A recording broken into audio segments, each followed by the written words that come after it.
अब तक के क्लास में हम लोगों ने बहुत अलग अलग इंसिडेंट के बारे में पढ़ा है ना। यूरोप के अलग अलग हिस्सों में क्या हो रहा था, कैसे हो रहा था, कब हो रहा था, क्यों हो रहा था, है ना। इन सभी चीज़ों के बारे में हम लोगों ने बहुत कुछ पढ़ लिया। लेकिन आज एक हमारा एक बिल्कुल एक सेपरेट टॉपिक है जिसका नाम है hunger, hardship and popular revolt, है ना। है आपके आपके पास है? ठीक है, चलिए देखा जाए। तो यहाँ पे सबसे पहले तो हंगर का मतलब आप समझ लीजिए। हंगर का मतलब भूख, है ना। हार्डशिप का मतलब कठिनाई, अलग अलग प्रॉब्लम्स। और पॉपुलर रिवॉल्ट का मतलब हो गया कि अलग अलग लड़ाई, आंदोलन, प्रोटेस्ट, इस प्रकार का।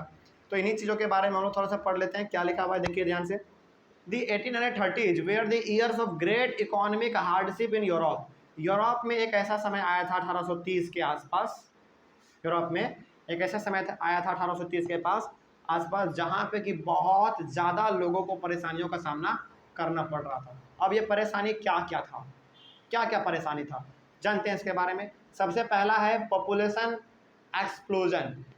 पॉपुलेशन एक्सप्लोजन में क्या है, the first half of the 19th century show an enormous increase in population all over Europe. यानी कि एक समय ऐसा आया जब यूरोप में अचानक पॉपुलेशन जो है वो लगातार बढ़ने लगा था, है ना। ये पहला समस्या होता है कि देखो पॉपुलेशन कोई कंट्री माने ना माने, लेकिन उस कंट्री के लिए पॉपुलेशन एक समस्या ही होता है। समझ रहे बात को। पॉपुलेशन को कंट्रोल करना वो एक बहुत बड़ा चुनौती है। तो यूरोप में एक समय ऐसा आया था जबकि पॉपुलेशन पे कंट्रोल नहीं हो पा रहा था, यानी कि पॉपुलेशन ज़्यादा ही फास्ट भाग रहा था। तो पॉपुलेशन एक्सप्लोजन हो गया, पहला प्रॉब्लम ये था हार्डशिप में। उसके बाद मास माइग्रेशन। क्या है ये mass migration? In most countries there where more seekers of jobs than employment.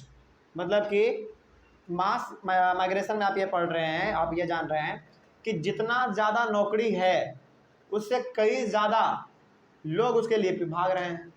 यानी कि जितना नौकरी है उससे कई गुना ज़्यादा लोग उसके पीछे भाग रहे हैं काम करने के लिए। अब भाई जॉब रहेगा तभी तो आपको जॉब मिलेगा, है ना। और इसके बाद population from rural areas migrated to the cities to live in crowded slums.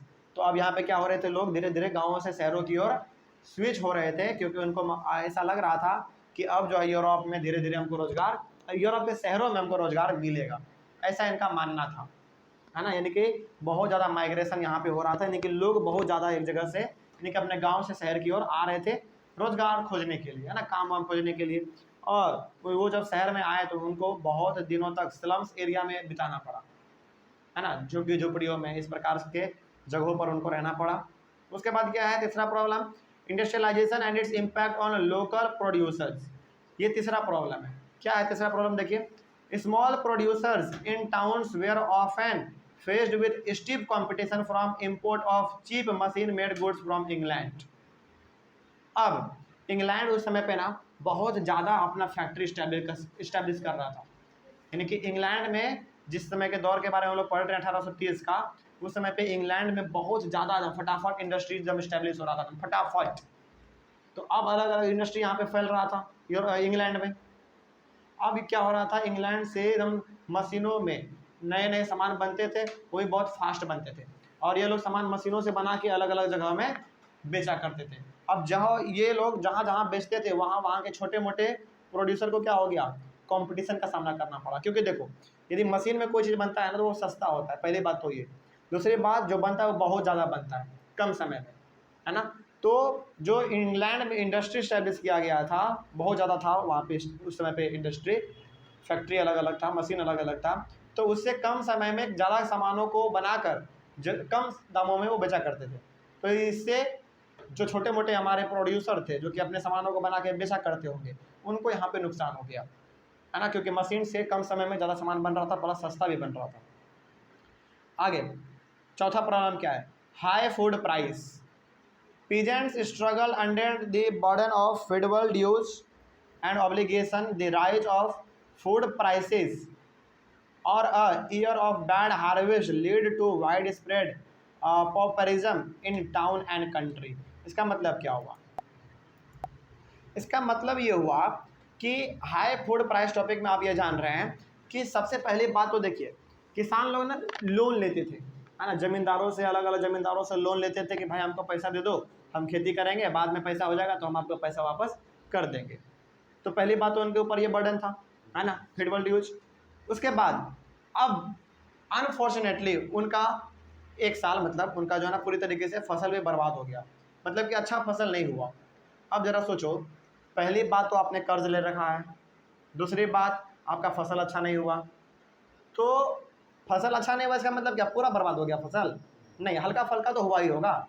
वही फसल हमारा कहाँ पे आया? मार्केट में आया। अब मार्केट में क्या है? फसल बहुत ही कम है। तो आप बताइए ज़रा सोच के कि फसल का दाम कम रहेगा या ज़्यादा रहेगा? ज़्यादा रहेगा, क्योंकि यहाँ पे अब जो दुकानदार है वो अपना मनमानी करेगा कि देखो भाई अनाज इतना ही है, खरीदना है तो खरीदो, नहीं खरीदना है तो मत खरीदो। तो वो क्या करेगा? अपना मनमानी यहाँ पे चलाएगा, है ना। 20 रुपये पर केजी चावल है तो 40 रुपये कर देगा। खरीदना तो खरीदो, नहीं खरीदना तो मत खरीदो। लेकिन हाँ, जिसको अपना पेट पालना है वो तो खरीदेगा ही मजबूरी में। इसीलिए यहाँ पे क्या हो गया था, फूड का प्राइस जो है वो बहुत ही बढ़ गया था। इससे क्या हुआ? Lead to wide spread populism in town and country. इससे जो है पूरे शहरों में गरीबी फैल गया। क्या फैल गया? गरीबी फैल गया, क्योंकि लोग लोन ले लेकर अनाज खरीद रहे थे और खा रहे थे, खरीद रहे थे खा रहे थे, क्योंकि पेट तो पालना है भाई, है ना। आगे, रिवॉल्ट्स इन डिफरेंट रीजन। इसके साथ ही साथ जो हमारा पांचवा समस्या है कठिनाई का यूरोप में, वो था हमारा रिवॉल्ट्स इन डिफरेंट रीजन्स। मतलब क्या हुआ इसका? देखिए आपको पढ़ के बता देते हैं। Food shortage and wide spread unemployment brought the population of Paris and Silesia out on the roads. अब चूंकि आपने क्या किया, पहली बात तो आपके पास फूड की कमी है, दूसरी बात आपने फूड का प्राइस बढ़ा दिया था, तीसरी बात बेरोजगारी भी है, हर चीज़ का समस्या वहाँ पे है। तो क्या आपको नहीं लगता है कि कॉमन पीपल लोगों के, यानी कि जो कॉमन लोग हैं और वहाँ का जो सत्ताधारी है, जो भी रूलर होगा, क्या उसके ऊपर हमला नहीं करेगा? वो क्या उसके ऊपर आवाज़ नहीं उठाएगा? बिल्कुल उठाएगा। जैसे यदि हमको कोई समस्या होगा भारत में तो हम लोग किसको दोष देंगे? प्रधानमंत्री को दोष देंगे कि आपने ठीक नहीं किया यहाँ पे समाधान, है ना। तो वही लोग क्या कर रहे थे, वहाँ पे अपने लीडर के खिलाफ रिवॉल्ट कर रहे थे, यानी कि छोटा मोटा आंदोलन हो गया, नोक झोंक हो गया, इस प्रकार से प्रोटेस्ट हो गया, स्ट्राइक हो गया, ये सारा कुछ वहाँ पे चल रहा था। चलिए यहाँ पे तो कोई डाउट? तो यहाँ पे आपके सामने आ गया population of Paris and Silesia out on the roads. Paris और सिलिसिया ये दोनों जगह है, इन यहाँ के जो पॉपुलेशन थे वो रोड पे उतर के अपने शासक के खिलाफ आवाज़ उठा रहे थे, फलाना मुर्दाबाद, सिस्टम को बदलो यहाँ पे, है ना, फूड की कमी है उस पर ध्यान दो, इस प्रकार का सरकार के खिलाफ आवाज़ उठाते जा रहे थे। तो ये हो गया हमारा 5 मेन कारण जिससे कि यूरोप में कठिनाई आई थी, लोगों को प्रॉब्लम का सामना करना पड़ रहा था। तो ये हो गया। उसके बाद लेकिन भाई प्रॉब्लम है तो उसको दूर तो कीजिएगा ना, दूर करना किसका काम है? जो वहाँ का उस समय का शासक होगा, है ना, उसका काम है प्रॉब्लम को दूर करना। अब प्रॉब्लम है तो दूर कैसे करेंगे प्रॉब्लम को? देखिए यहाँ पे, to remove hardships following steps were taken. उस कठिनाई को हटाने के लिए अलग अलग स्टेप लिए गए थे। क्या था पहला स्टेप? पहला था national workshops were set up. National workshop were set up to provide employment, यानी कि ऐसा वर्कशॉप, ऐसा दुकान आप कह लीजिए इस प्रकार का जो कि नेशनल लेवल पे होगा, है ना, वो खोला गया था। मतलब कि उसमें क्या, जब दुकान है तो भाई लेबर तो होंगे, लेबर होंगे मतलब क्या है? रोजगार होगा, है ना। तो नेशनल वर्कशॉप खोला गया था जहाँ पे कि आप काम कर सकते हैं। फॉर एग्जांपल हो गया हमारा हो सकता है कि गोदाम खोला गया हो सकता है कि ऐसा दुकान खोला गया हो जहाँ पे कि बहुत सारे लोग बैठ के कपड़ा सिल सकते हैं, फुटबॉल बना सकते हैं, बैट बना सकते हैं, इस प्रकार का मतलब नेशनल लेवल पे दुकान खोला गया था ताकि रोजगार को बढ़ावा दिया जाए। उसके बाद राइट टू वर्क का मतलब हो गया हर किसी को काम मिलेगा, ऐसा यहाँ पे एक अधिकार लाया गया था। ठीक है, वो ये right to work was guaranteed, लोगों को रोजगार देने का भी यहाँ पे विश्वास दिलाया गया था। और जो सबसे इम्पोर्टेंट था, राइट टू सफरेज का मतलब क्या होगा? वोट।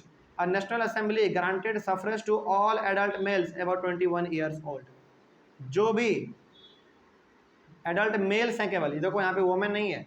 देखो एक बात जानकर बड़ी हैरानी होगी आपको कि औरतों को ना केवल भारत का ही बात नहीं है, बाकी कंट्री में भी ना औरतों का जो समस्या का मतलब कि जो एक समस्या का ना केंद्र बना रहा है औरतें। समझ रहे बात को? मतलब कि केवल इंडिया में समस्या नहीं था औरतों के साथ, जहाँ जहाँ औरतें थीं वर्ल्ड में हर जगह पे उनको अलग अलग समस्या का सामना करना पड़ा। उस समस्या का मतलब केंद्र थे वो। तो यहाँ पे भी औरतों को वोटिंग राइट नहीं दिया गया था। लेकिन जितने भी मेल थे उनको और जो 21 साल के यूपर के हैं उनको वोटिंग राइट दिया गया था नेशनल असेंबली के द्वारा। और ये नेशनल असेंबली कौन है? National assembly group of people हैं उस समय के यूरोप के, जो कि डोमिनेट कर रहे थे, यानी कि लोगों के ऊपर अपना शासन चला रहे थे। समझ रहे बात को? चलिए, यहाँ तक में कोई डाउट? तो यहाँ तक आपने समझ लिया कि किस प्रकार का वहाँ पे परेशानी थी और परेशानी का किस प्रकार से समाधान निकाला गया, ये भी आपने जान लिया। उसके बाद जो एक बहुत इम्पॉर्टेंट आपके बुक में भी दिया हुआ है, the revolt lead by the Silesian weavers against contractor in 1845। अच्छा, ऊपर वाले यहाँ पे हमने क्या कहा था? अभी हमने कहा था कि पेरिस और सिलिसिया के जो वर्कर थे वो रोड पे उतर आए थे, जो पॉपुलेशन थे रोड पे उतर आए थे वहाँ के गवर्नमेंट के खिलाफ आवाज़ उठाने के लिए। तो उसी में से हम सिलिसिया के बारे में पढ़ने वाले हैं अगले वाले क्लास में, कि सिलिसिया के वर्कर किस प्रकार से वहाँ के कॉन्ट्रैक्टर के खिलाफ आंदोलन कर रहे थे, है ना। इसी के बारे में हम लोग अपने अगले वाले क्लास में पढ़ेंगे। यहाँ तक में कोई डाउट?